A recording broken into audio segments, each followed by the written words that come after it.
UP के गाजियाबाद में अस्मी foundation समाज के कमजोर वर्ग, महिलाओं और लड़कियों के स्किल डेवलपमेंट कर उनके सपनों को उड़ान देने में सहयोग कर रहा है। गाजियाबाद के ही इंदिरापुरम में रहने वाली डॉक्टर भारती गर्ग इस फाउंडेशन को चलाकर गरीब महिलाओं को सशक्त कर रही हैं। उन्होंने 2017 में अस्मी फाउंडेशन की स्थापना की और पिछले 8 सालों से इस दिशा में काम कर रही हैं। बेसिकली मैंने पीएचडी किया हुआ है और उसके बाद 12 से 13 साल का एक्सपीरियंस मेरा रिसर्च, टीचिंग और कॉरपोरेट में रहा है। और उसके बाद 2016 में हमने सोसाइटी में ही मैंने देखा कि जो सोसाइटी की मेड्स आती हैं उनके साथ उनकी बच्चियां भी आती थी, छोटी छोटी बच्चियां। तो उनसे मैंने पूछा कि वो पढ़ी हैं कि नहीं पढ़ी हैं, तो तब समझ में आया कि बच्चियों की पढ़ाई छूट चुकी है।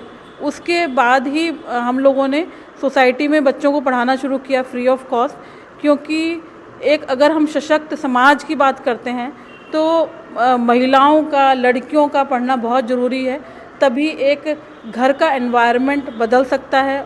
हालांकि डॉक्टर गर्ग ने 2016 में समाज सेवा की शुरुआत की और 2017 में उन्होंने अस्मी फाउंडेशन के नाम से संस्था रजिस्टर्ड करवाई। बीते 8 सालों से अस्मी फाउंडेशन महिलाओं और लड़कियों को कई प्रकार के हुनर जैसे सिलाई, कढ़ाई, बुनाई, मेहंदी लगाना सिखा रहा है। यहाँ महिलाओं को क्रिएटिव एसेसरीज बनाने का भी प्रशिक्षण दिया जाता है। अब तक तकरीबन 500 महिलाओं और लड़कियों को यहाँ प्रशिक्षित कर आत्मनिर्भर बनाया गया है। मैं जब इस सेंटर से जुड़ी थी, जब मैं 7th क्लास में थी, छोटी थी, तब मुझे वहाँ पे कुछ भी आता नहीं था। मैं यहाँ सेंटर से जुड़ी थी मेहंदी सीखने के लिए। फिर मैंने यहाँ पे और चीज़ें भी सिखाई जाती थी। जब मुझे पता चला तो मैंने मेहंदी के अलावा पेंटिंग, क्विलिंग और क्राफ्ट ये सब भी सीखा। वहाँ पढ़ाई में मेरी बहुत मदद हुई है। मेरी फैमिली ऐसी है कि मतलब एफर्ट कर सकती है, लेकिन फिर भी मतलब उतना नहीं कर सकती कि आगे मतलब अच्छी पढ़ाई दे सके मैं। तो यहाँ से जो मैंने स्किल्स ली हैं उसके बेस पे मैं मेहंदी लगाने जाती हूँ। वहाँ से जो मुझे अर्न होता है उसको मैं अपने पढ़ाई में लगाती हूँ। और उसके अलावा मैं भी पार्ट टाइम जॉब कर रही हूँ।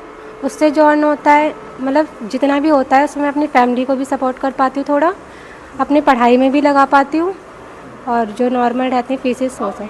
इस फाउंडेशन से जुड़े बच्चों और महिलाओं के जीवन में बेहतर बदलाव देखे जा सकते हैं।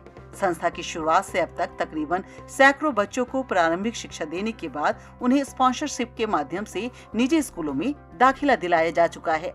मेरे पापा अब नहीं रहे हैं, मम्मी है। मम्मी कुकिंग करती हैं, सोसाइटी में खाना बनाती हैं।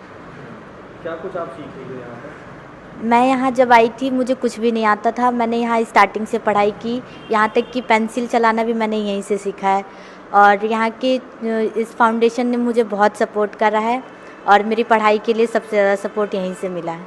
किस तरह का सपोर्ट मिलता है यहाँ से आपको? यहाँ से मेरे फीस वगैरह दी जाती है, मेरी पढ़ाई में जितने भी सपोर्ट है सारे यहीं से मिलती हैं। फाउंडेशन बहुत अच्छे से हमारा सपोर्ट करती है इसमें। आप सरकारी स्कूल में पढ़ते हो या प्राइवेट स्कूल में? नहीं, मैं प्राइवेट स्कूल में पढ़ती हूँ, स्वामी विवेकानंद इंग्लिश स्कूल में।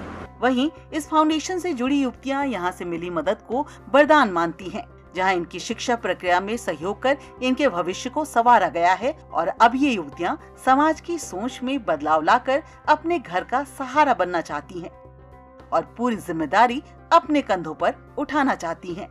मेरे मम्मी पापा जो है बहुत मुश्किल काम करते हैं। अभी जो काम करते हैं वो मतलब खाना बनाना मुश्किल हो जाता है, उनकी तबीयत ख़राब हो जाती है, फिर वो दवाई खाकर भी जाते हैं, उन्हें कोई छुट्टी भी नहीं मिलती। मतलब वो घर में जब थक कर आती हैं, मतलब थोड़ा सा अजीब लगता है, बुरा लगता है कि मम्मी पापा हमें पढ़ा रहे हैं और ख़ुद इतनी मेहनत कर रहे हैं। तो हमारा भी हक बनता है कि हमारा फ़र्ज़ बनता है कि हम भी पढ़ लिख कर उनका नाम रोशन करें, उनको घर पे बिठाएं, उनको काम वाम से मतलब दूर रखें, उनके जो भी सपने उन्हें पूरे करने दें। इस तरह अस्मी फाउंडेशन में महिलाओं को सिखाए गए कौशल से वे आर्थिक रूप से आत्मनिर्भर और समाज में अपनी पहचान भी बना रही हैं। फाउंडेशन में महिलाएं अपने बनाए उत्पादों को ऑनलाइन और ऑफलाइन दोनों तरीके से बेचती हैं। इन उत्पादों से होने वाली आमदनी से वो अपनी जिंदगी में उम्मीदों को रोशन कर रही हैं। गाजियाबाद से ईटीवी भारत के लिए शहजाद आबिद की रिपोर्ट।